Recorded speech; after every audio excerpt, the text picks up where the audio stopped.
authored by Ambassador Chandrashekhar Dasgupta. The program is going to be chaired by Sri N.N. Vohra, former Governor Jammu and Kashmir and President, India International Center. We're also joined by a very distinguished panel of speakers, Ambassador Shyam Saran, former Foreign Secretary of India, who has served as Prime Minister's Special Envoy for Nuclear Affairs and Climate Change. We have with us Commodore C. Uday Bhaskar, who's Director, Society for Policy Studies, columnist, and Security and Strategic Analyst. He was formerly the Director of Institute for Defense Studies and Analysis. Also, as the author of the book, Ambassador Chandrashekhar Dasgupta, former diplomat, who has served as the Indian ambassador to China, Belgium, and Luxembourg, and the European Union. I welcome you all on behalf of India International Center and request Chair to take the discussions forward. Over to you, sir. Good afternoon, everybody. As you've just been told by Chief Librarian Dr. Mrs. Munshi, this afternoon discussion is on a very important subject, Ambassador Dasgupta's book on the 1971 war. Now, I will be shortly requesting him to speak to us for a few minutes to make his own observations, his remarks regarding the broad construct of the book and how he went about dealing with this considerably complex subject. But let me mention very briefly that Ambassador Dasgupta is the author of an earlier book on Kashmir, War and Diplomacy in Kashmir, which was a remarkable piece of intensive research looking at documents and sources of information all across, including the erstwhile India Office records, the British Home and Foreign Offices, and so on. This book that we are discussing today is also the product of 18 years of intensive research by Ambassador Dasgupta. We will soon hear two very distinguished panelists. One, my colleague, Ambassador Shyam Saran, and the other person, also my younger colleague, who was former Director General of the Institute of Defense Studies, Commodore Uday Bhaskar. So, not to take more time, I will now call upon Ambassador Shekhar Dasgupta to please speak to us briefly on what he wishes to tell the audience. Shekhar. Thank you, sir. I was in the Indian Foreign Service for almost 4 decades. So it's only natural that I have a long-standing interest in the interplay of foreign and defense policies, the way in which they mutually complement and support each other. So when I began looking into the archives on the 1971 war, my initial aim was to study the interplay of foreign policy and our military planning for the war. But as I started going through the archives, I found that in 1971, perhaps for the first and only time in our recent history, we actually developed what might be called a grand strategy, by which I mean an all-of-government approach. Military, diplomatic, economic, and administrative resources of the state, all the principal organs of the state were brought into play in this grand strategy. Not only defense and foreign policy, but a wide range of domestic policies were shaped and integrated to achieve an overarching goal, speeding up the liberation of Bangladesh. Now, at the military level, as we all know, we trained and equipped 100,000 Bangladeshi freedom fighters. And we drew up plans for a short, decisive military intervention at the end of the year in order to liberate Bangladesh. On the diplomatic front, we mobilized international sympathy and support for the refugees and the Bangladesh cause. And this was the principal thrust of Indian diplomacy in the first 2 months or so of the war. But by mid-May, we escalated to the next level. We alerted the world to the fact that the crisis in East Pakistan, as it then was, could not be looked at simply as a domestic or internal problem of Pakistan. We pointed out that Pakistan was exporting its internal problem to India by driving out millions of refugees across the border, thereby posing a threat to India's own security and stability. Now, in this way, we prepared the legal grounds for intervention because it couldn't be alleged that we were simply interfering in Pakistan's internal affairs. We pointed out that this had ceased to be simply an internal question for Pakistan. Midway through the crisis, at the end of July, we were confronted by an unexpected challenge. A dramatic breakthrough occurred in US-China relations, a change which Henry Kissinger in his memoirs describes as a geopolitical revolution. On his return from Washington, Kissinger made it clear to us that we could not expect American support or understanding in the event of China's involvement in a subcontinental conflict. So US-China-Pakistan axis had begun to take place. And our reaction was immediate. Within 10 days of Kissinger's conversation with Ambassador Jha, we invoked the countervailing power of the Soviet Union by concluding the Indo-Soviet Treaty. This was a diplomatic move which deterred possible Chinese military intervention. It also ensured timely and uninterrupted military supplies for India before and during the course of the war. It thus removed two principal obstacles to the military moves that we were planning. At that time, in August and September, the Soviet Union was not yet prepared to give us an assurance regarding a veto in the Security Council. They were prepared to extend full diplomatic support to us so long as we did not actually cross the international boundary. But by the end of November, we succeeded in convincing the Soviet Union that, that what we had in Bangladesh was in the nature of a national liberation movement. And therefore, it deserved full success, full support, and the Soviets gave us an assurance of a veto. Now, this was very important. It had very important bearing on our military operations because it ensured that the operations would not be brought to a premature halt through a UN Security Council resolution demanding a ceasefire.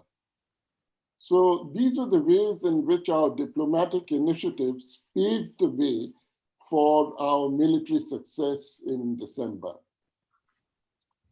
Now, regarding domestic policies, in the first place, of course, we decided to provide shelter to the Bangladesh refugees.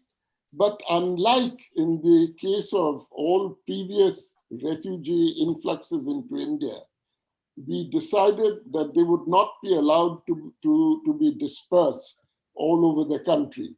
It was decided to provide them facilities exclusively in refugee camps along the border.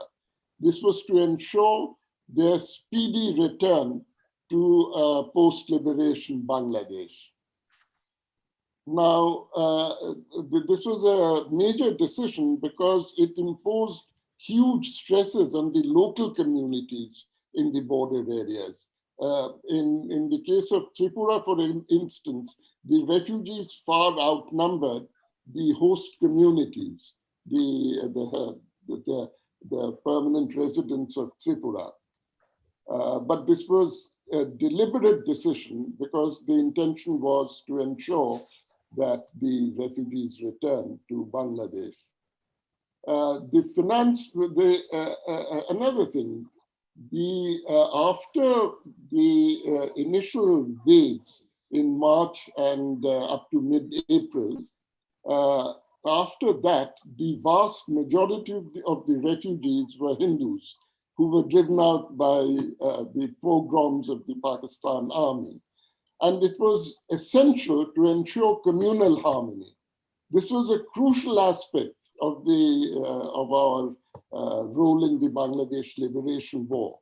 The Home Ministry issued strict instructions to all state governments to ensure that that no communal incidents took place, that there was communal understanding and harmony throughout the crisis.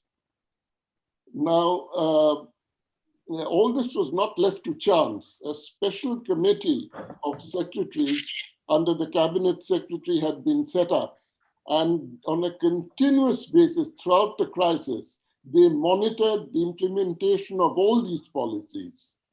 And in the last week of November, the special committee of secretaries under the signature of the cabinet secretary submitted a report to the government saying that all arrangements were in place for the final act. So this was a whole of government approach, a grand strategy.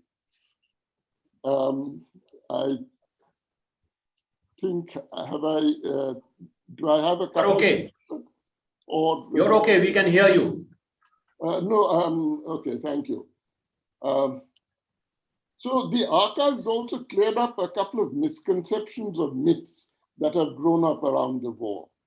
One of these was Manekshaw's claim that he had restrained Mrs. Gandhi from ordering the army to march to Dhaka in April.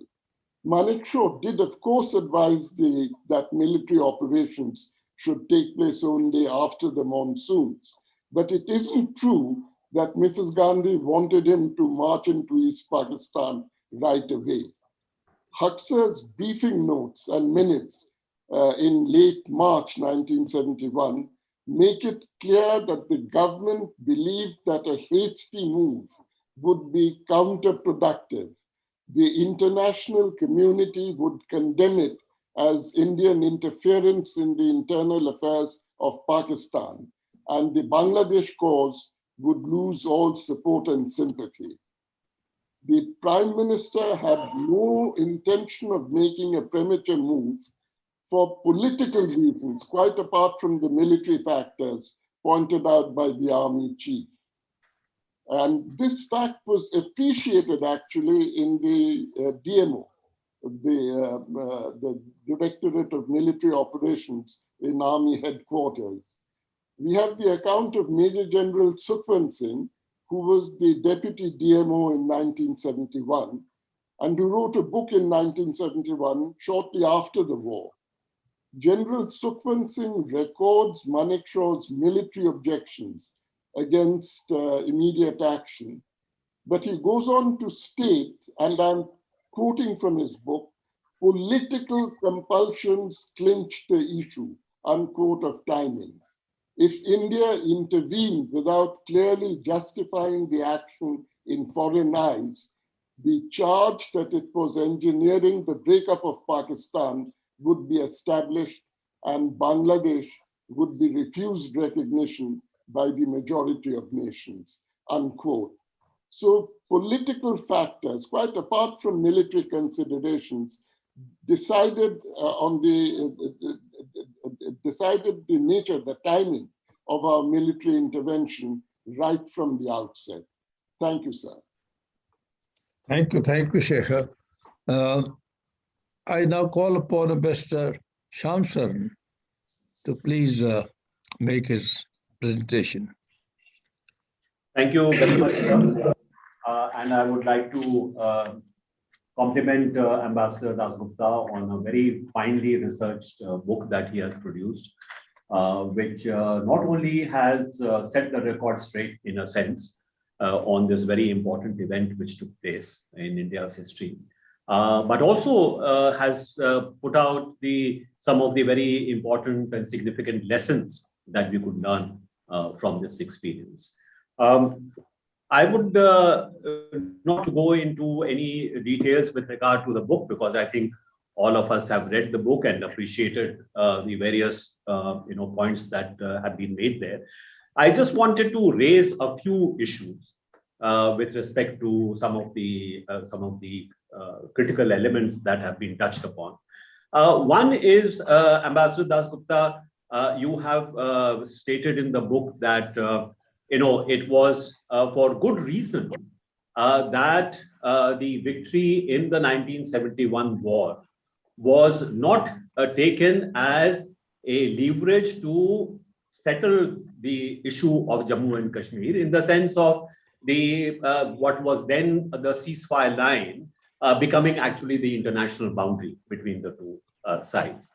And that there were very important domestic political reasons why Mrs. Gandhi would not want to go in that direction, unless a considerable amount of work was done before we got to that stage, even if that was some kind of a ultimate objective.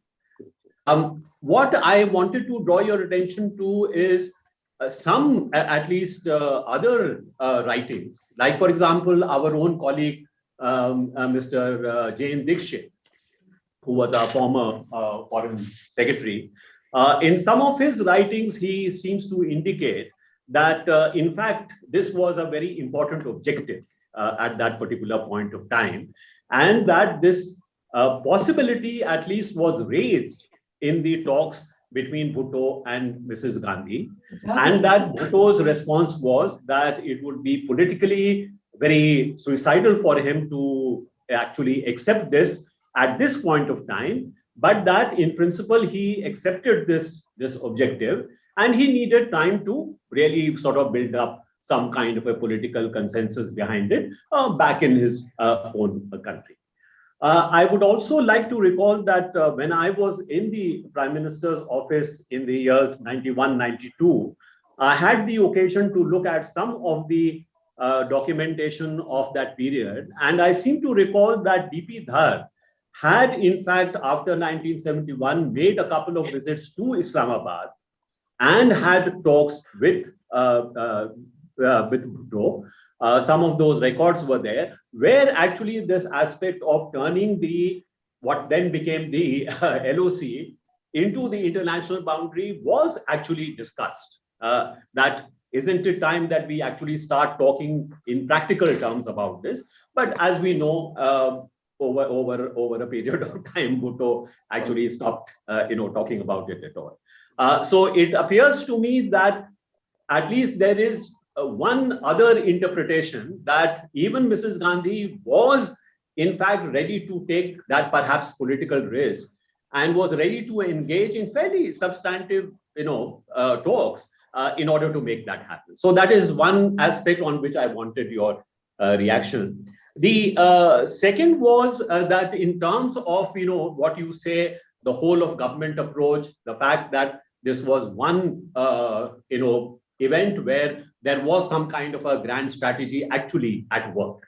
Yeah, even though it may have come about accidentally, maybe, or coincidentally, maybe, did not quite survive later on. But this was certainly an example of what can be achieved if you have that kind of coordination, not merely coordination, but I would say even collaboration amongst the different agencies of government. Now, in this context, I wanted to ask you two criticisms I have seen about how we went about handling the Bangladesh war. One is that even though support was provided, for example, to the Mujib Bahini and the Mukti Bahini, the kind of coordination that should have existed between the armed forces, Indian armed forces, and these forces on the ground appears to have been not as ideal as they should have been. Because there is some, comments from people who were associated with these two paramilitary forces who complained that sometimes we did not even know what the Indian army was up to. What were their targets?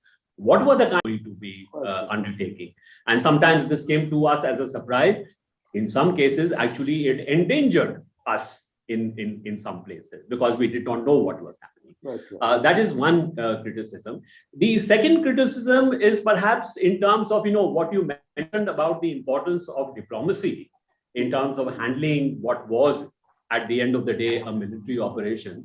That if you look at the photograph of the surrender, or when Niazi signed the instrument of surrender, there has been constant criticism that the whole limelight was hogged by the Indian army officers. That the Mukti Bahini commanders or the others who were also associated with the liberation war, as if they had no role to play. Right. And should not have somebody actually fix that to make sure that that kind of impression did not come about? Because after all, if you have made such a huge investment, and you have had this kind of a very whole of government approach, surely somebody should have realized that this could be an issue that could cause resentment in the future. So I look upon that as maybe perhaps a shortcoming that should have not existed. The other point that I wanted to make was that constantly what keeps appearing is the worry on the Indian side that if the sort of unrest continued in what was then East Pakistan, there could be a very sort of welcome ground for the Naxals to take advantage of this. And this would then pose a kind of a security threat also to India. But frankly, there doesn't seem to be much evidence that there was a Naxal sort of movement of any kind in actually East Pakistan. And would China, which has been mentioned as a possible support for the Naxal movement, would China actually have supported any such forces on the territory of its own ally, Pakistan? So it appeared to me that this was a fear, but maybe perhaps was it really so well founded? Not very clear.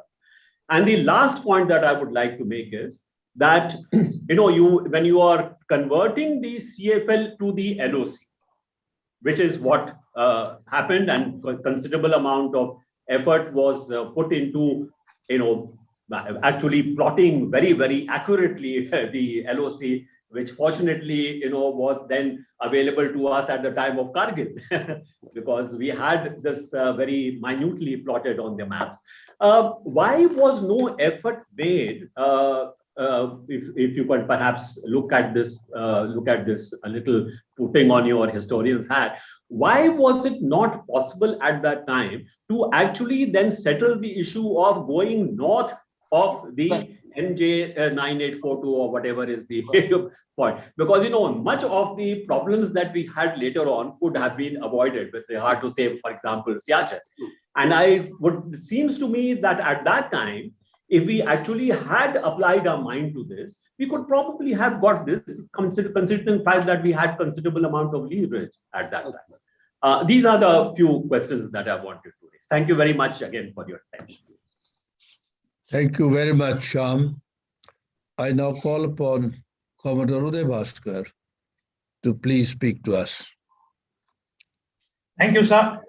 And may I also request the chair, the Honorable President, to give me an alert at about 8 or 9 minutes, sir, because you know my ability to perhaps lose track of time. So please be a firm chair. And at the outset, I want to thank the IIC for giving me this opportunity to be a discussant at a book release or a book discussion. And let me join both the President, Mr. Vora, and my co-panelist, Ambassador Shyam Saran, in commending and complimenting Ambassador Shekhar Dasgupta. Sir, let me doff my hat because I was not aware that you had spent 18 years on this book.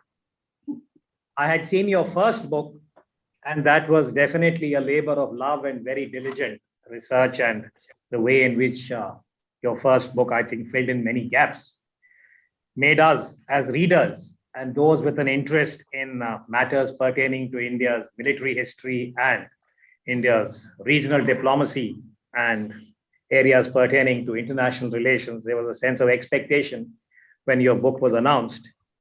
And as a slow reader, I would say that one was not disappointed. So allow me to compliment you in the framework of the IIC on this splendid book. I think for a long time, given the fact that India has been so reticent about an official version of the war in its totality, your book would fill, I think, many gaps and many areas. And I think the access that you have had, to me, that was the USP. You know, the other sort of references in your book, whether it's the Huxer papers or, for instance, the foreign relations of the US and their documents, and books that are fairly well known, you know, the Blood Telegram, etc. For me, the value addition was your access to the MEA archives. I'm presuming that was enabled because of your pedigree and your long innings in the Foreign Service.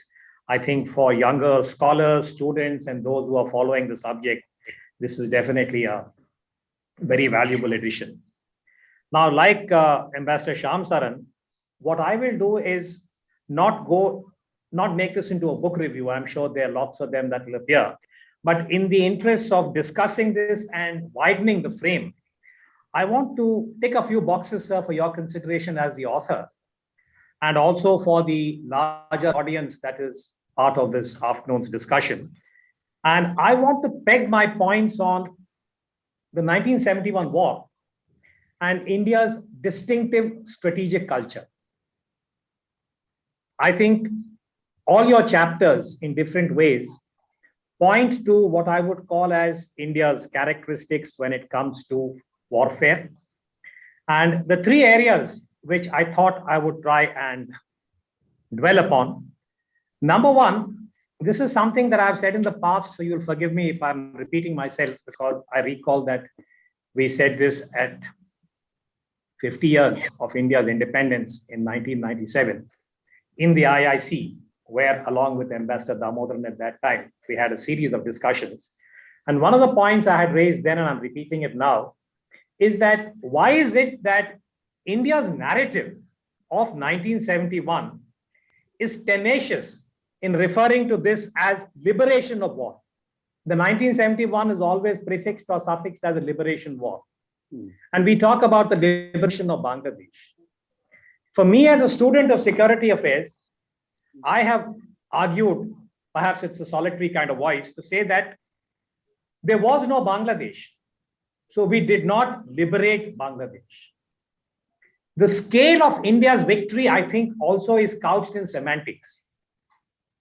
Yes, in 1990, 1991, Kuwait was liberated from Iraqi occupation. But I thought that this was a case where India had midwifed, and perhaps it would have been fair or more valid to talk about 1971 as a military operation, as a grand strategy that India followed that enabled the birth of Bangladesh.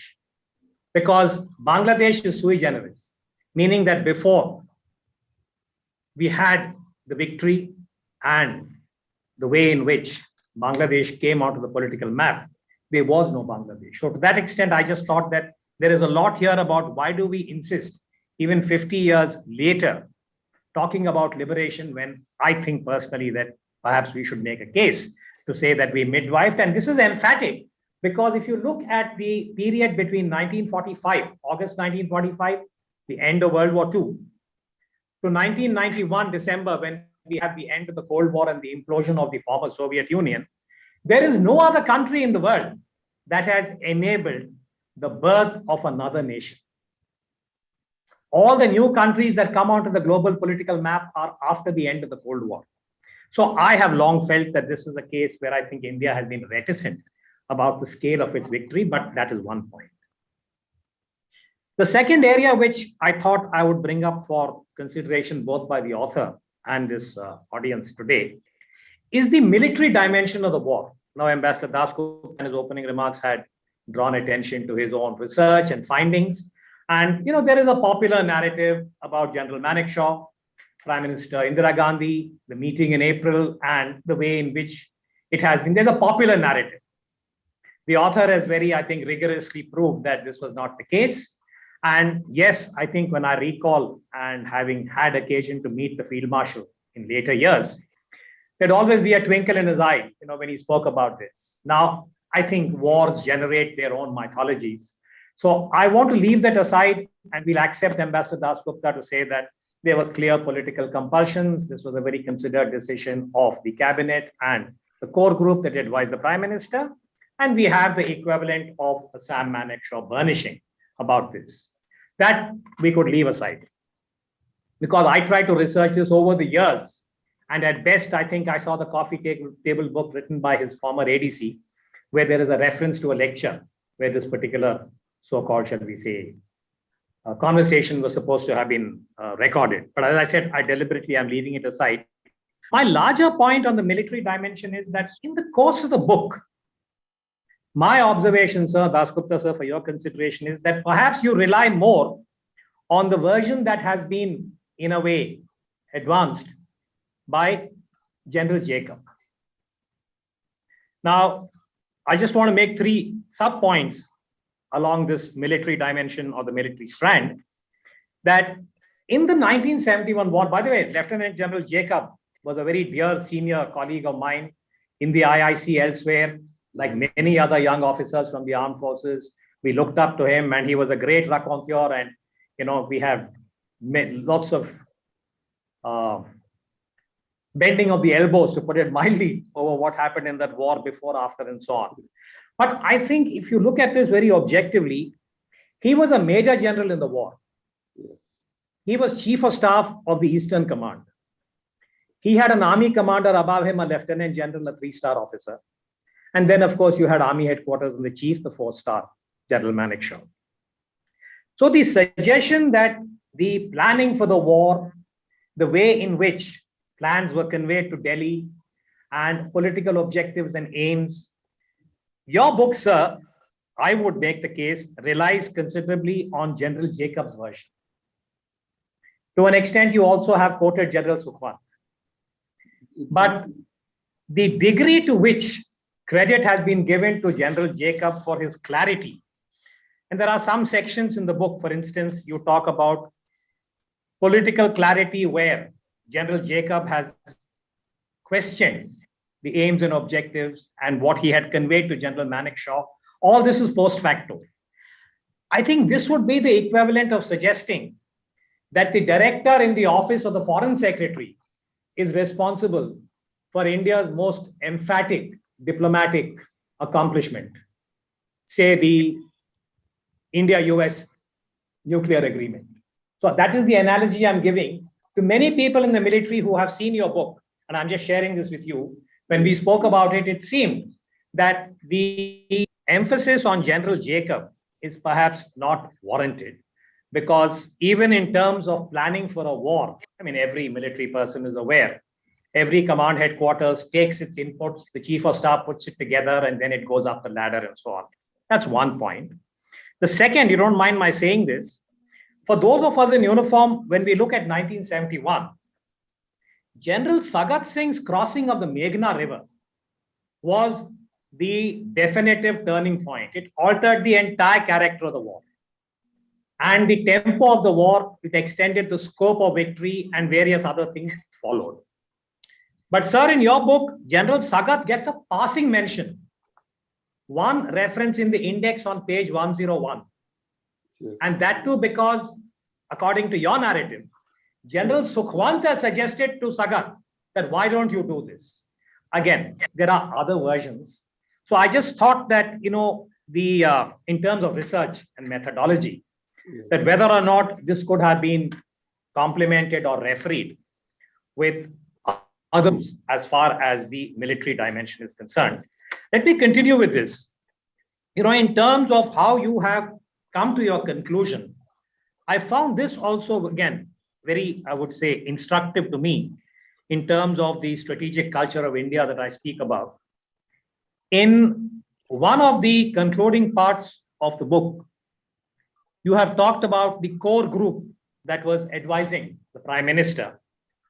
And in that, you have referred to all the senior civilian bureaucrats, officials, Mr. Haksar, Mr. Dhar, Mr. Kaul, Mr. Kao, and so on. Yeah. But Manekshaw doesn't figure.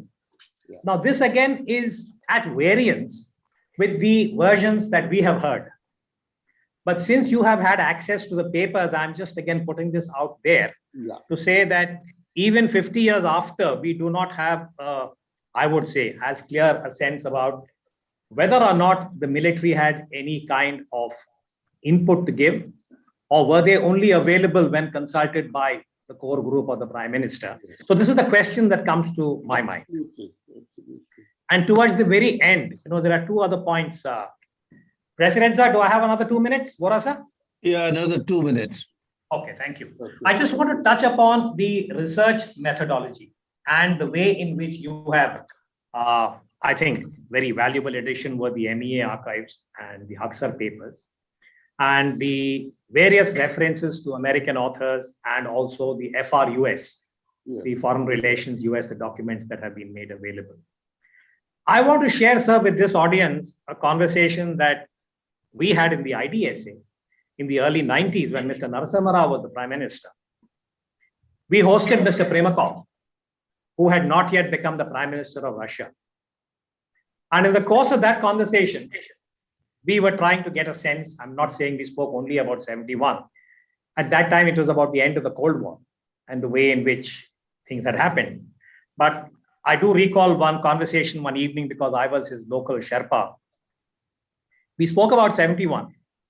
And one of the points he made to me was that in Moscow, as he stated, that they were also quite taken aback by the scale of the military advance into then East Pakistan and the crossing of the river Meghna, and that there were lots of internal, shall we say, animation within Moscow about what next. I mean, I don't know that it was pursued in any conclusive way. But my query to you, sir, again, as an observation is that would it have been possible to get a view from Moscow? Because I did not see too many references to how was Moscow looking at the war. So this is one point. And the very last point, if I may, sir, in your last few pages in conclusion, where you have drawn attention to political objectives of the war, you have quoted Air Chief Marshal Lal. Yeah. And you have quoted Lal to buttress Jacob about the political clarity. So again, my own thought as a reader was that would it not have been appropriate in the concluding paragraph, you had said that while you had Nixon and Kissinger as the globally acclaimed strategists sitting in Washington, players who effected a victory were in India, in Delhi. So anywhere in the Haksar papers, in the MEA archives, was there an assessment about 71 even after Shimla? To step back a bit and say that what is it that India has managed to achieve with all the hesitation of early 1971 to the emphatic victory and the birth of a new nation? Or was it again reticence? That even after a victory, the Indian octopus, the Indian higher defense, India's grand strategists sitting in the PMO and elsewhere, were reluctant to commit to paper and come up with their own internal assessment Or are these part or documents and papers that we as Indian citizens hope that we would be able to access at some point? Because for anybody in security studies, there is a standard kind of phrase that comes up that after every war, every major war, there is reference to WTO, which is war termination objectives. Now, I have long asked this question, along with many of my peers, that when India went into 71, when it came out of 71, is there any document in South Bloc, whether it is in the MOD, perhaps the President, Mr. Vora, could shed light on this, or in the MEA's archives, or in the PMO, the war termination objectives? Is this an issue that came up anywhere? And if so, I'm raising something that has been raised many times in the past. Couldn't we have tweaked geography a bit to ensure that we were not living with the vulnerability of chicken's neck? But I'll stop here, so there are other points which I'll come up with you bilaterally. Thank you, Vora sir. Thank you. I think if you agree, Mr. Dasgupta, before looking at questions from the outside, we have enough from within. And you could perhaps think of responding to some of the issues raised by Shyam and then by Uday. Thank you very much, sir. You have the floor. We've had a very interesting set of questions put, and it would be a privilege to try and respond to them as best as I can.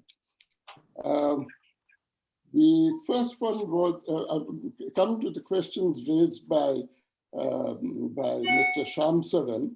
The first question was about the international border, what our objectives were regarding Kashmir during the war.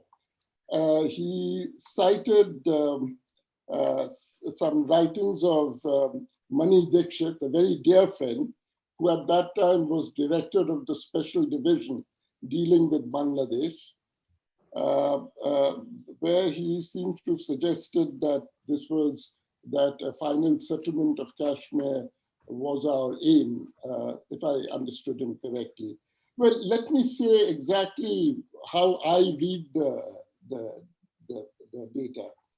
The first time that we come across any reference to Kashmir during the course of the war, as I said, the objective was the liberation of Bangladesh, to hasten that. Now, at the beginning of the war, after the war had occurred, we find a note by Mr. Haksar, saying that we should take another look at the 1949 ceasefire line.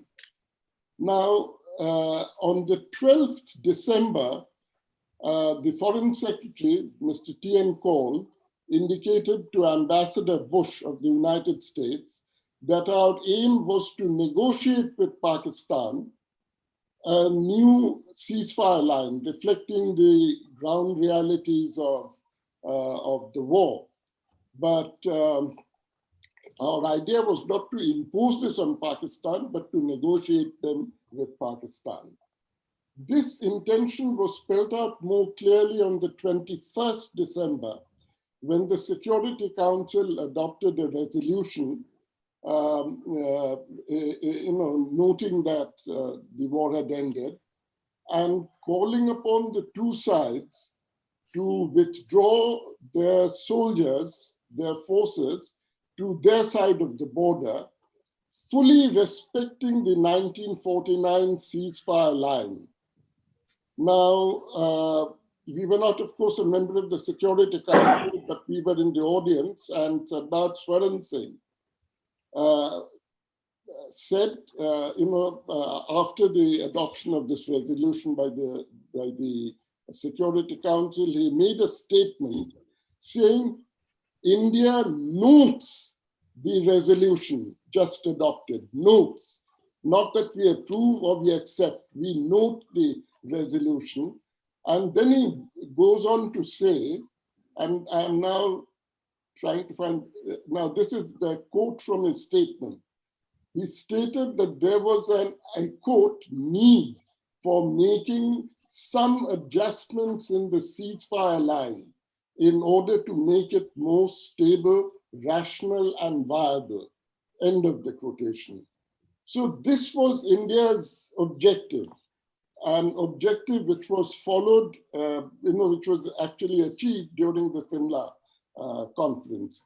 The idea was partly to replace this, to get rid of the 1949 UN-mandated ceasefire line, to shift to a bilaterally agreed line.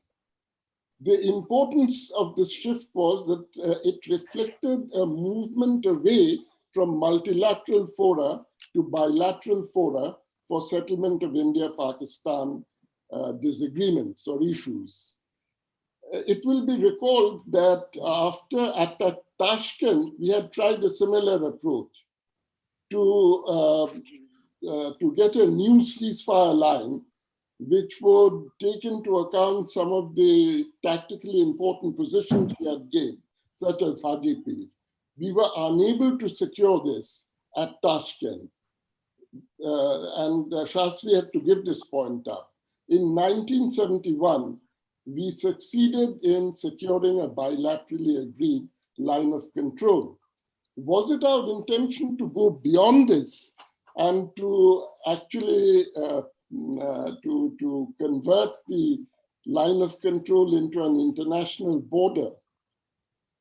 I think the evidence goes against it, even though there are anecdotal sort of accounts saying that, yes, that was our intention. The documentary evidence does not suggest that that was the case, because every Indian draft, right from Murray onwards, reserves a final resolution of Kashmir to a later draft, to a later date. And this includes the final draft submitted by us at Simla, and that was submitted just a few hours before the close of the meeting. That is the draft which goes furthest in the direction of creating a new boundary, but stops short of it, just short of it. And the final paragraph, paragraph 6, states definitively that the Kashmir issue will be discussed at a later date between the two heads of government. But if you see the language of that final draft, it suggests that this was this was our long-term aim, that we, not long-term perhaps, that this was our final goal, but we didn't intend to pursue it on that date. The reason is that it is not only Pakistan, India was unprepared. The Indian public was unprepared to accept a solution on those lines. Mrs. Gandhi feared that she'd be accused of having surrendered, quote unquote, Pakistan occupied Kashmir, the other half of Kashmir, had she concluded that agreement. The reason why I'm saying is that the indication was this was a final intention is the language of that of the last Indian draft. It spoke of the line of control as a border, not as a boundary, but as a border. There was a big sort of thing, distinction there. And yet at the last paragraph said that the question of a resolution will be left for a future meeting between the two heads of government. If you read the main Pakistani accounts of the negotiations, and we have two very important accounts, one by Bhutto's principal aide at that time, and the other one by this famous Pakistani High Commissioner in India, Abdul Sattar, who was the Joint Secretary in charge and kept a very detailed account of the objections raised by Pakistan to the final draft. This wording about border is dropped, yet there is no Pakistan account which says we asked that this be dropped. It would seem that that piece was dropped by India because it was felt that it might be too difficult to explain the fine distinction in international law between a border and a boundary to a public audience. It might be appreciated by a lawyer, but it would be very difficult to explain this to a public audience. Now, Sattar's account is very detailed, and he goes, paragraph by paragraph, phase by phase, as to what changes were introduced by Pakistan. So this is the evidence, and this is what how I make of it. Now, what transpired in the meeting between Mrs. Gandhi and Bhutto will probably never be known because there's no detailed record of it.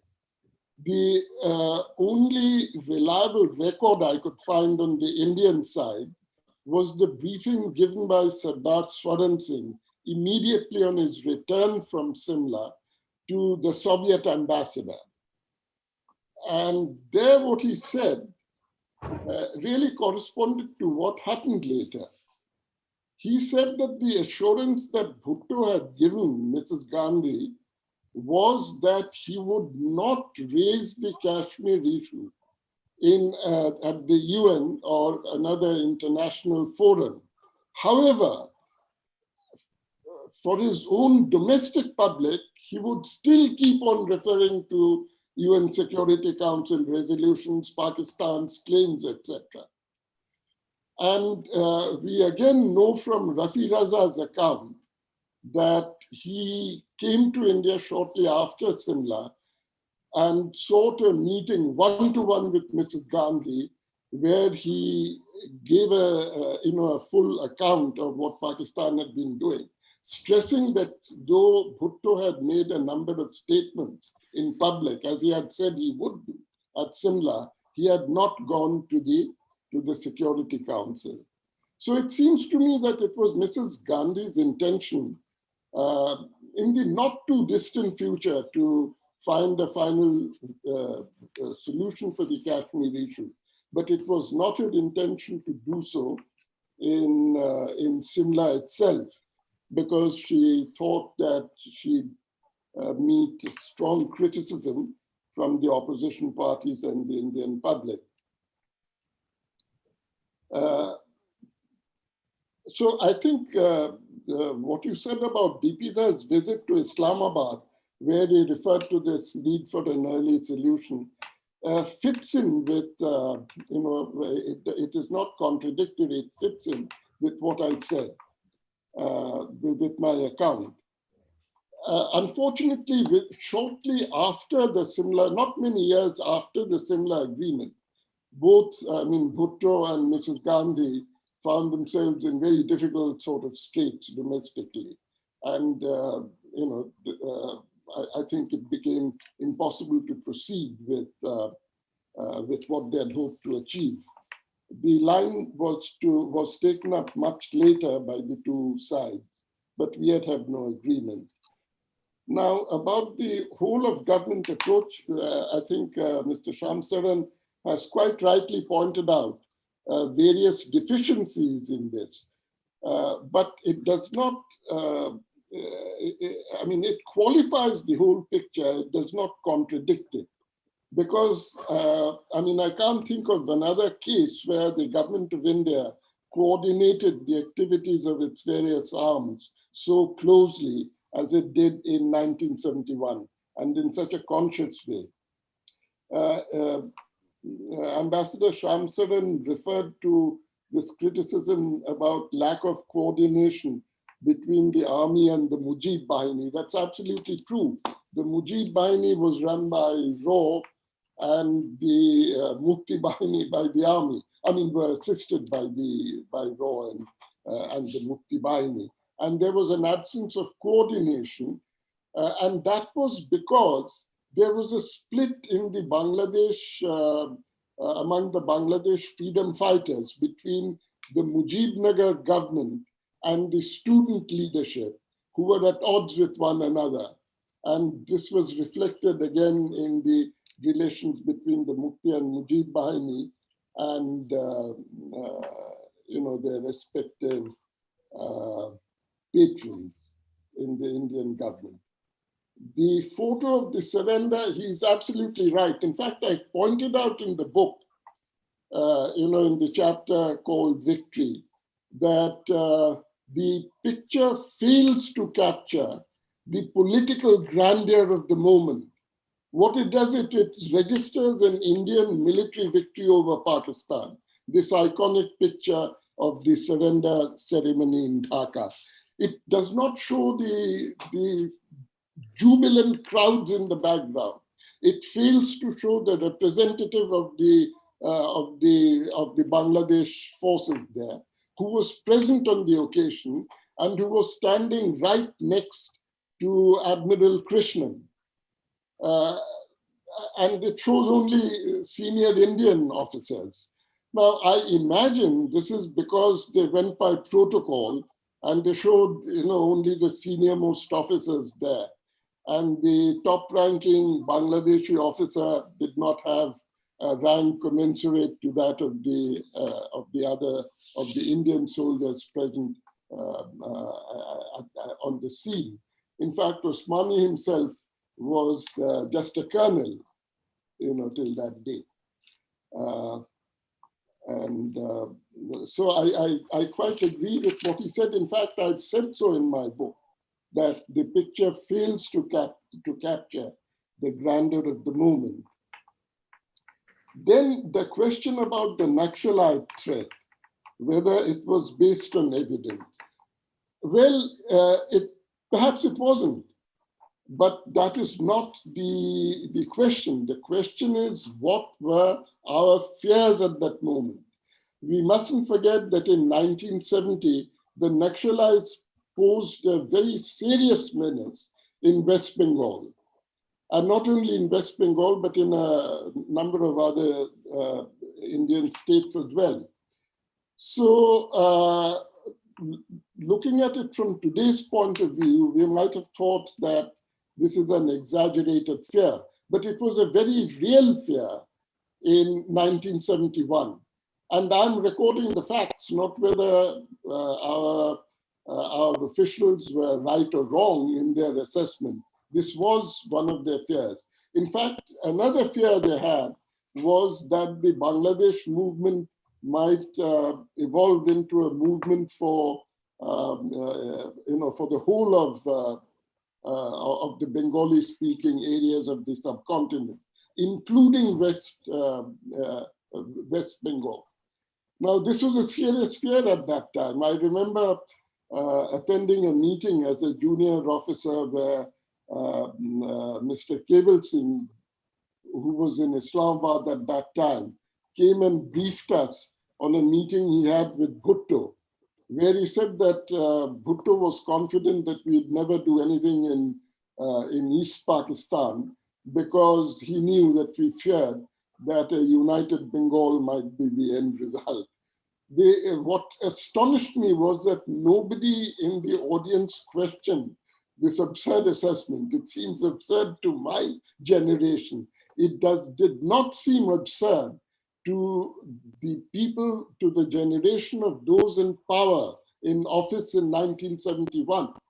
Both High Commissioner Acharya and Secretary here, Mr. Banerjee, were officers of the Bengal cadre of the ICS, and they had vivid recollections of 1946-47, when there was a major movement for a united Bengal, a serious proposal mooted by Suhrawardy and supported by Sharad Bose, the Congress leader. So these were their apprehensions at that time. Looking back upon things, yes, it seems that the fears were exaggerated, because there were a number of pro-Chinese, pro-Naxalite parties in East Bengal. There were further splits after the civil war broke out there, with some opting for independence, others for China. China was an ally of Pakistan, and therefore many of the pro-Chinese groups actually actually criticized, rejected the freedom fighters as stooges of the Soviet social imperialists, namely Russia and India. But there were others who also were very active in the freedom struggle. And I suppose the fear at that time was that if the war dragged on for years, then these elements would gather strength. Again, I have no intention of judging the correctness or otherwise of their estimate. All that I'm reflecting is what their fears actually were based on the documentary evidence.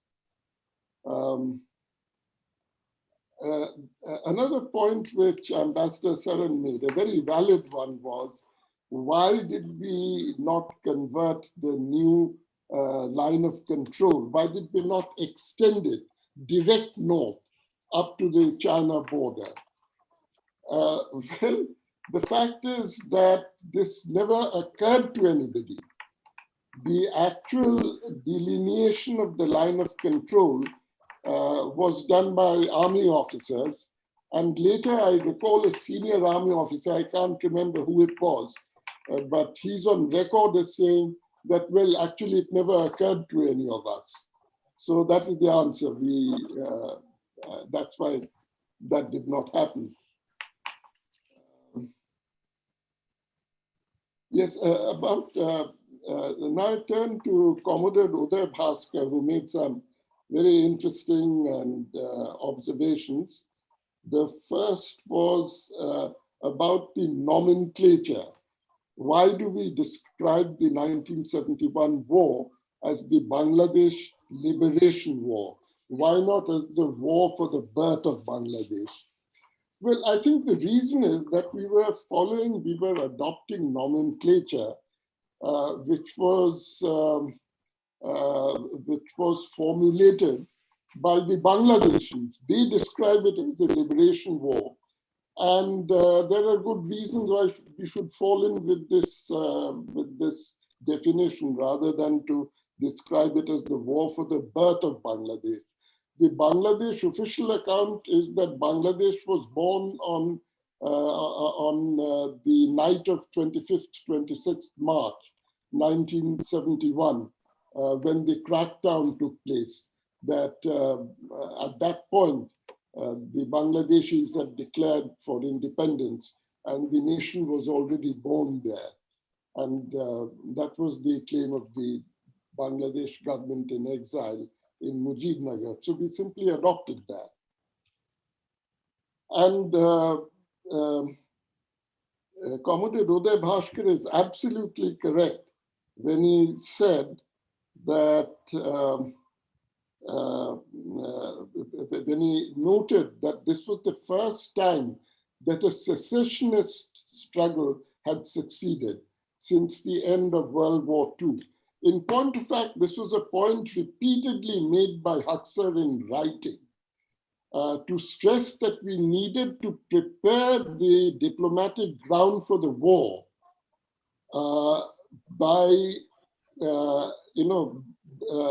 because in international law and practice, the principles of territorial integrity and non-interference in the internal affairs of other states were very firmly established at that time.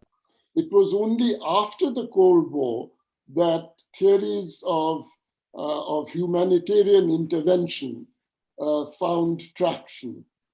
During the war, in 1971, the principle of territorial integrity was very firmly established. And in point of fact, no secessionist movement had succeeded since the end of World War II. Look at Biafra, look at Katanga. And Huxer had served as High Commissioner in Nigeria and therefore was very conscious of this fact. And that's why he drew attention to it repeatedly.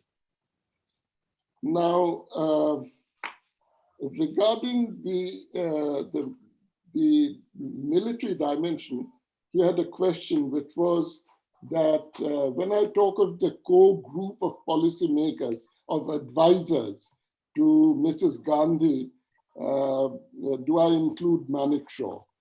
Manekshaw obviously had an extremely important role to play, not only because he was responsible for drawing up the army's operational plans for the war, but because he was the principal link, as it were, between the civilian leadership and the other service chiefs, who did not have as much of direct access to the principal players as Manekshaw had. And this we know from Lal's account, P.C. Lal's account, where he said that they were regularly briefed by Manekshaw. But among the principal advisors, people closest to the Prime Minister who were in daily touch with her, I don't think Manekshaw was one of them. What was happening was when the core group met, and this meant Haksa, Tien Kol, Kao, and so on, whenever a military question was involved, Manekshaw would be present. He'd be invited. And it was he who in turn conveyed this to the other service chiefs. This was a huge, I think it's a huge sort of institutional lacuna in our system, that you don't have more closer interaction between civilians and military people at every stage. In 1971, we were able to improvise arrangements which to some extent substituted for this, but only partly. I'm a little puzzled by Commodore Uday Bhaskar's suggestion that I relied largely on General Jacob. I do not, in point of fact, I have not taken any position on the controversies within senior military officers at that time, whether Jacob was right or Manekshaw was right, or what the role of this or that general was. These are questions beyond my competence, and I've not gone into them at all. And in point of fact, personally, I feel that General Jacob makes too much of the fact that Dhaka was not included in the original plan. Jacob was not aware of the political factors behind it, which Army headquarters obviously was. And that was the question of whether we would be able to conclude operations before a UN Security Council resolution was passed, bringing the war to a halt. And therefore, it was, in my mind, it was completely reasonable to say that, we should close all the ports of entry into Bangladesh and occupy the major part of Bangladesh territory, if necessary, leaving enclaves like Dhaka, where Pakistan troops were still present, but where they could not be replenished, where they could not receive reinforcements, because ultimately they'd have to vacate those. These would be untenable positions. I don't see anything sort of seriously wrong with that.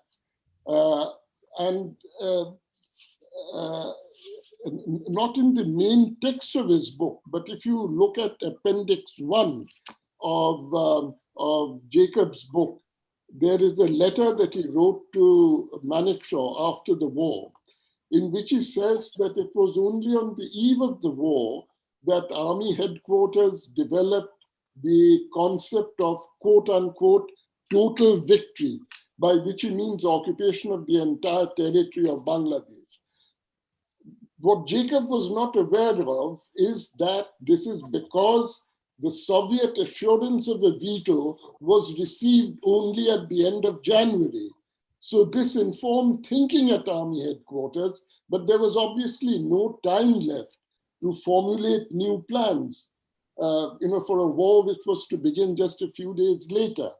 But these are some personal reflections of mine, As I said, I do not have the competence to go into, questions as to which general was right. And I have nowhere gone into these questions for that reason. And that also explains why, there was no specific mention of the crossing of the Meghna.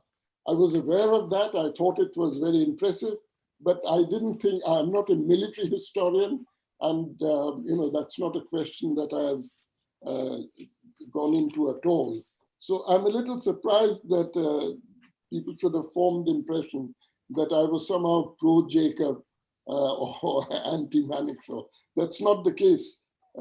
These were not within my range of competence. Let me see if there's anything else that I've left out. Yes, this view from, he raised an important question about the view from Moscow. The fact is that, to the best of my knowledge, the Russian archives have not been mined, and therefore I am unable to cite Russian sources, except to the extent that these can be gleaned from Indian documents or from American documents. But I would like to mention something which might be of interest to Commodore Uday Bhaskar, and that is that in early 1972, when we sent a military delegation to Moscow, the Russian defense minister, sort of expressed his absolute delight and admiration for the way in which the Indian army had conducted itself during the war. And he proposed that India and Pakistan raise the level of the friendship treaty to a military alliance. And he promised that he would station, I've forgotten the exact number, something like half a dozen, nuclear missiles in Soviet territory to provide a nuclear umbrella for India. Of course, we simply ignored this suggestion, but I thought this might be of some interest to him because it does throw some light on what the view from Moscow was. Regarding Air Chief Marshal Lal, reference to the lack of political clarity, he said that he himself was not very clear what the political goal was. And Commodore Bhaskar felt that when I cite this, I was meaning to support Jacob's contention, not in the least. The reason why I cited Air Chief Marshal Lal was to make the point, which I think is valid, that there is insufficient coordination even at the highest levels between the service chiefs, between the defense and foreign ministries, particularly foreign ministries, home affairs, finance. In our culture, the civilian and the defense services, are kept apart by a sort of wall with only limited sort of limited interaction between the two. So what I felt was that Air Chief Marshal Lal's comment showed a deficiency in our system. There's obviously a need for a system where an officer as important as the air chief feels that he's not fully aware of what the political aims of the government are. That was my intention. Thank you very much. I hope I've not taken up too much time in answering your questions. Thank you very much, Shekhar. Thank you very much. Dr. Munshi, do we have any questions? There are over 11 questions, sir. I see none on my chat box. Sir, there are questions. If you just go to Q&A, click there. There are a number of 11 questions that have come. in the reading list? Yes, sir. Q&A. Q&A. There is a. So let me see. Where is this Q&A? Sir, it's at bottom of your system.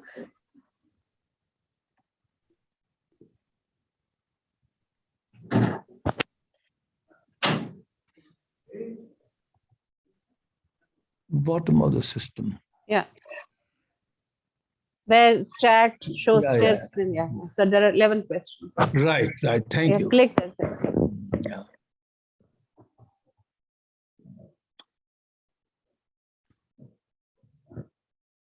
Why did Mujib not foresee the coup and take precautionary action to prevent it and protect himself? Why did India and Mrs. Gandhi not intervene militarily to restore democracy? I think this question is well answered in the book. Next question. Although considering Kissinger's 1971 tilt towards Pakistan,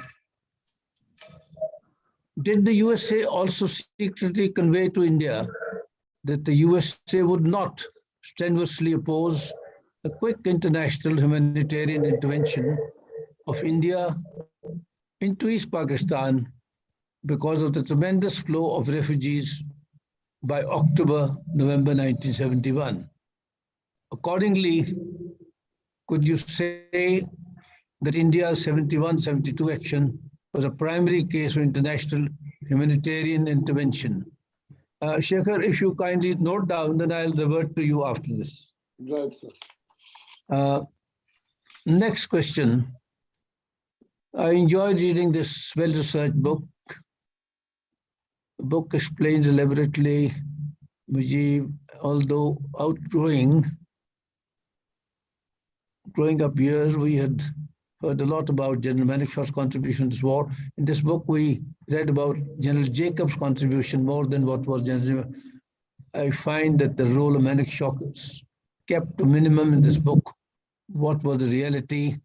Why role of the general is restricted in the book? I think you already partly answered this question. Then there are a few questioners, Dr. Munshi, who have not typed, but they are. Yes, sir. Then we come to Mr. Samrat Ghosh. Samrat Ghosh. Yes. 71 war was fought both in the east and western sectors. While India was successful in the east, which led to liberation, but in the western sector, India just managed to hold on. Actually lost 100 acres of fertile agricultural land in Cham, Battle of Cham, and in the adjoining areas and leading to a lot of displacement of people. This has never been highlighted in the official 1917 war history. Major General Sukhwant Singh, who has been quoted by Ambassador Dasgupta, has, however, written extensively about it in India's war since independence. This means the western area of Manawar Tawi under occupation of India had to be given up. This was not rectified in the Simla Agreement, which was actually a failure of Indian strategy. Why did India not press for restoration of the pre-war status? I, of course, do not know whether this aspect has been covered in the book authored by. You see, this book, Mr. Samrat Ghosh, is not about the military side of the war. It's about the overall strategy or the overall political approach and the international aspects. Maybe you'll find more of this in the Ministry of Defense volume on the history of 1971 war, which has since been published. In continuation of his earlier question, Mr. Samrat Ghosh says, was it not a lost opportunity diplomatically to regain lost areas? As mentioned in my earlier question, as we repatriated 90,000 POWs. Shekhar, you could please perhaps make a quick remark on that later. Sir. Then we have Vijay Nambia. Despite strong pressure from the US, China did not take any military action, even though it did everything, especially in New York, to support Pakistan. While the Indo-Soviet Treaty and the Soviet factor was a major deterrent, there was also an important internal factor. The Lin Bao Incident, after Lin's abortive attempt to destabilize Mao's leadership, there was a sacking of all the PLA service chiefs and purge of over 1,000 PLA officers. This caused major instability and may have undermined Mao's confidence in undertaking any external military action. While details of the PLA purge were not known to us, the disarray dismissal of top PLA leadership was public knowledge, and this was what led to Brajesh Misra's considered evaluation to Mrs. Gandhi that China was unlikely to enter the military conflict on the side of Pakistan. He requested your comment, Shekhar. Then next one, have India's hopes that a truncated Pakistan will pose a lesser security threat been proved wrong? Same gentleman. Next question. Notwithstanding Sheikh Hasina's warmth and outreach to India and concerted efforts of successive Indian prime ministers to befriend Bangladesh, today Islamic radicalization and increasing influence of China and Pakistan and Bangladesh are a reality and impact our bilateral relations. How do we counter this phenomena? Then next, did Defense Minister Jagjeevan Ram have a key role, or was it all handled directly by the PM and a closed circle of advisors?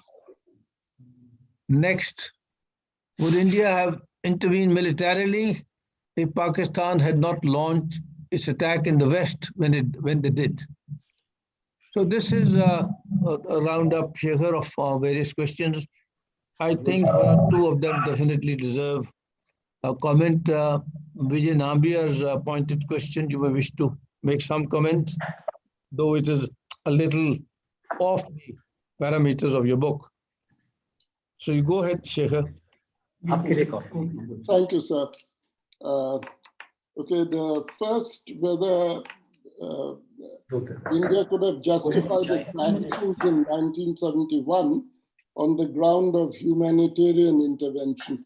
As I pointed out briefly, the concept of humanitarian intervention really arises only in the late 1980s among European lawyers, international lawyers.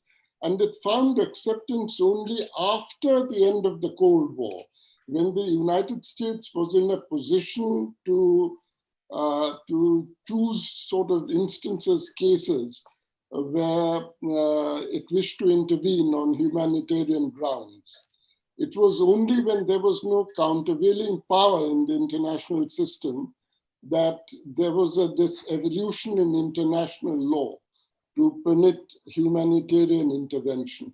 The concept was not there in 1971. It was not a legal doctrine in 1971. Therefore, looking at it from the point of view of international law as it is today, yes, it was humanitarian intervention. It could be justified as that. But this was not a factor that was in play in 1971 itself. Now, this question again about General Jacob and Manekshaw, that I sort of side with General Jacob against Manekshaw. I'm really puzzled. I mean, what is it in the book which gives this impression to military, to some people in the military? Nowhere have I, made any comment or suggestion of that sort.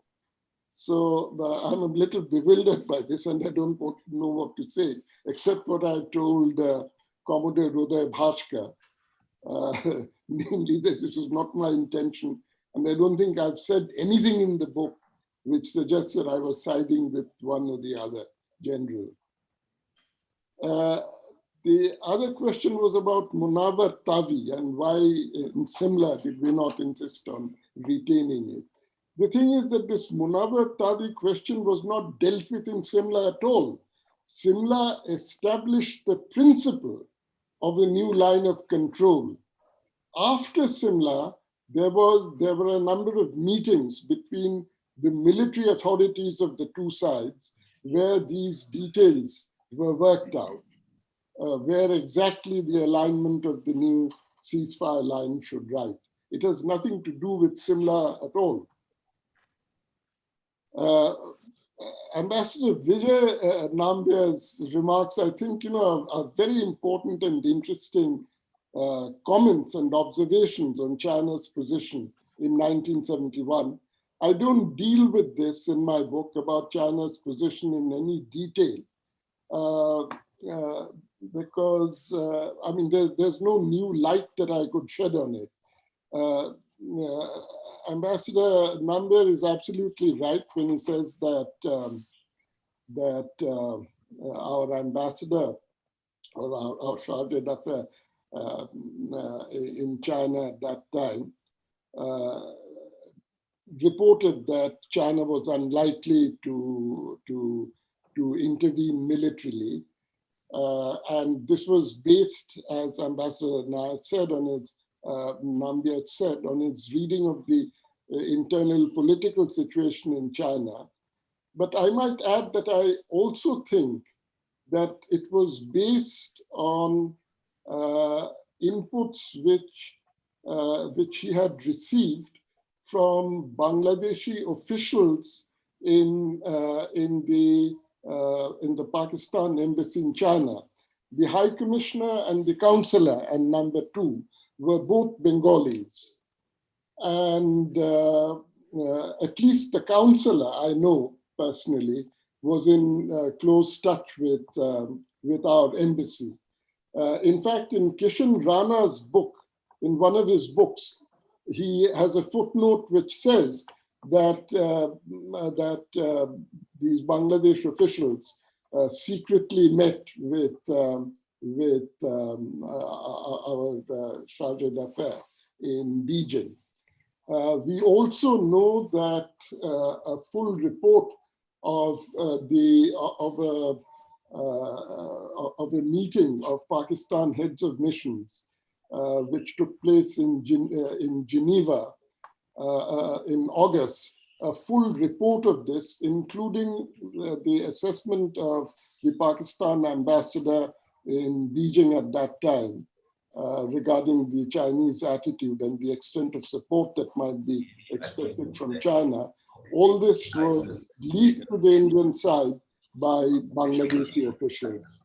So this is just a small additions to the important point that he had made. India's hopes for, yes, I think those were the principal questions, which were posed, and I tried to answer them. If I've left something out, please let me know, and I will try and answer that. Thank you very much, Shekhar. Now it's getting too close to time, in fact, a little past our time. Commodore Uday Bhaskar had referred to what I may know or not know. I would say briefly that during this war, during this very brief war, I happened to be stationed in Punjab, not in Delhi, and I was asked to be the Chief Civil Liaison Officer with the Western Command, which was then commanded at that time by General Candid Uday. Yes, General Candid. General Candid. Yes. Now, some of the questions asked, observations made even by Ambassador Sham Saran about LOC and all. I spent 7, 8 years in more than 8 years in the Defense Ministry. I had occasion to see some papers which were available here and there. But my greater source of knowledge, if I may use the word, was when the Prime Minister of the day requested Sardar Swaran Singh in the late 1980s, 89, 90, 91,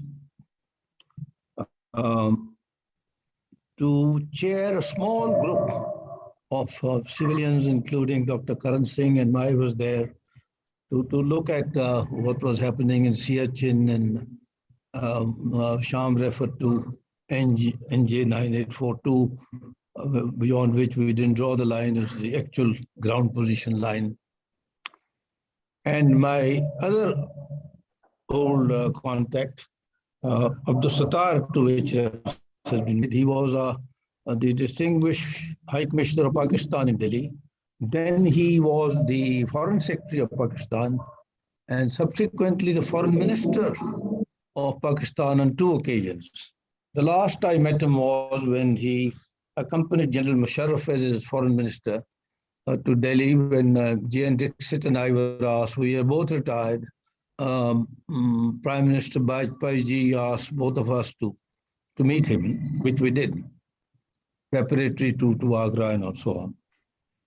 Now, many times I had asked Sardar Swaran Singh this question on a very personal basis. Okay, sir, when Shimla took place, why did you not do this, not do that? Why didn't you clinch a chum and this, that, and chicken's neck, and sort out various other problems which are still rankling us?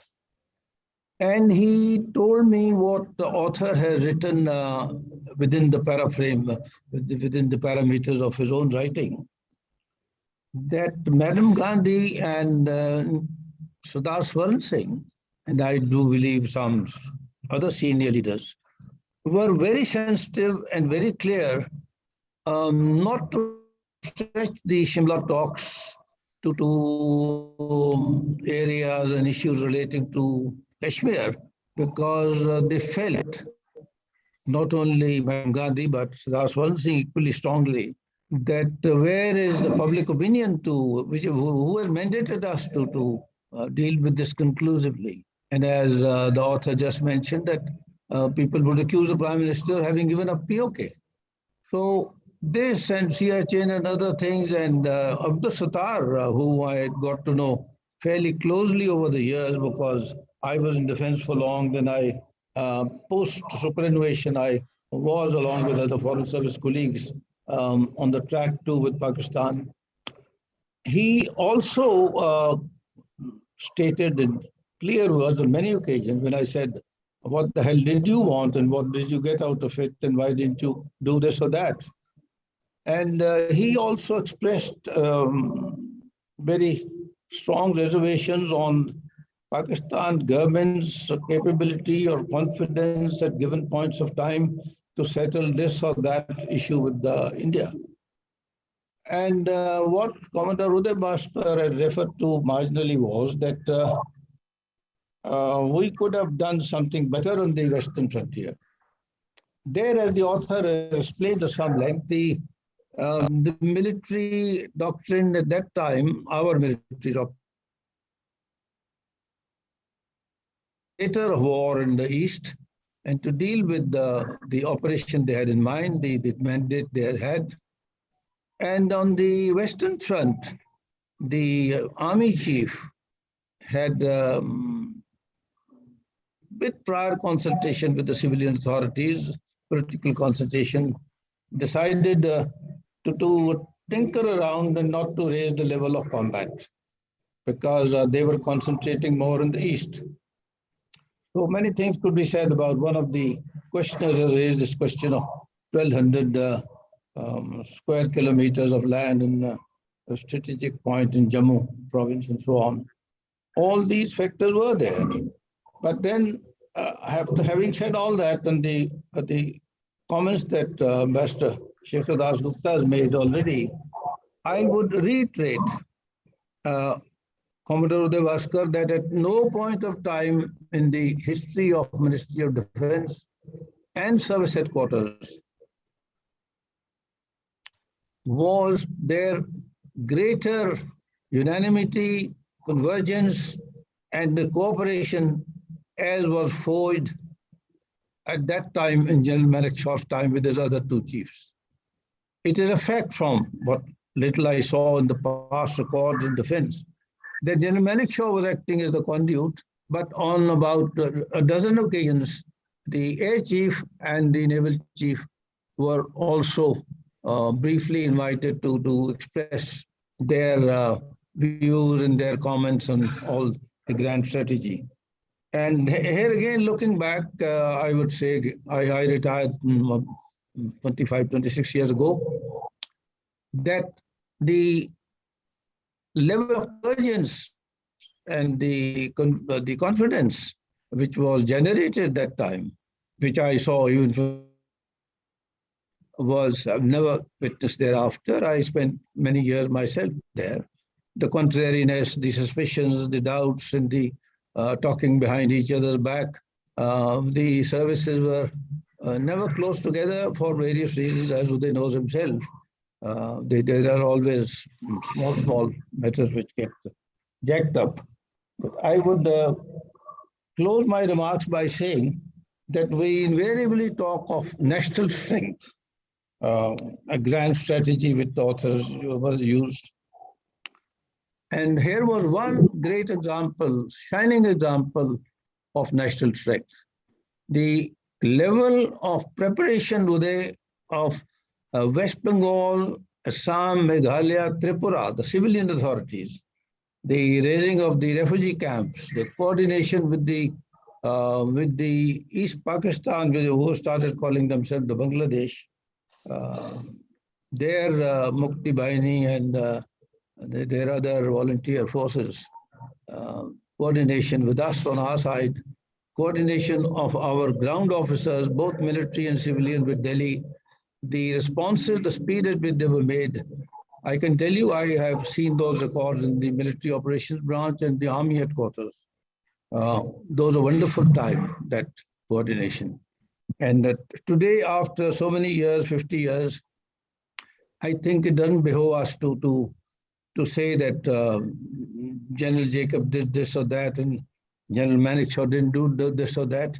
I know from the military operations branch, the minutes which are there in the meetings in the war room, that General Manekshaw is very straightforwardly on record in around about the 7th or 8th or 9th of April, saying aloud to his officers, which was recorded, that who the bloody hell can ask me to march into East Pakistan? I don't even 10 days of war wastage reserved. I don't have communication, I don't have this. So you tell these bloody fellows, that I need time. And this was quoted time and again to me by the Chairman Chiefs of Staff Committee with reference to the crucial importance of being prepared and being provided. And then when General Manekshaw and his other colleagues listed the things which would require to be done before he launched, mind Uday, each of those things were fully discharged, fully completed, fully done. Building of roads, repair of roads, new bridges, this, that, or the other.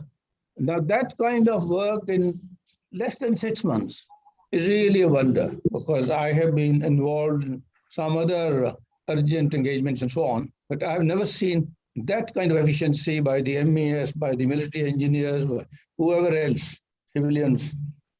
That was a remarkable time. And when you, Uday, and your colleagues talk about jointness and theater commands and others, I can tell you here is an outstanding example of jointness without a theater command. And while the other chiefs may have had their little, issues about being left out or being neglected or not being brought into the picture, and that was our general ethos, our culture, even partly is flowed on. Now we have a CDS and we have, hopefully, our new structural organization will bring the civil military understandings closer together, and the preparations and the planning and whatever else is to be done will involve the military from the word go, which was never the case earlier. So I would say that it's a grand war, it's a great victory, it changed the geopolitics of South Asia or Southeast Asia and beyond. And it gave our entire military, the three services, a good ground to be very proud of their officers and men. It was a grand victory. Now, whatever may be the situation today in terms of geopolitics. One of the questions raised this question of we did this and that, and why the hell are these people misbehaving and so on. Now, I don't know there's a clear answer, at least I'm not competent to give that answer. But I would say that this is part of evolution. Countries grow, countries develop their own defense policies, foreign policies. It is a challenge for us as a bigger country to cohabit with all kinds of schools of thought and to develop our strength and our capacities to do this or that. So I will not say anything more. I would like to particularly thank the author for answering all our questions in great detail, and particularly thank my good colleagues, Ambassador Sham Saran and Commodore Uday Bhaskar, for their very pointed and sharp observations, which have led to a further understanding of some of the issues which form the background of this great engagement. Thank you very much. Thank you, everybody. Thank you, sir. Thank you, sir. Thank you, sir.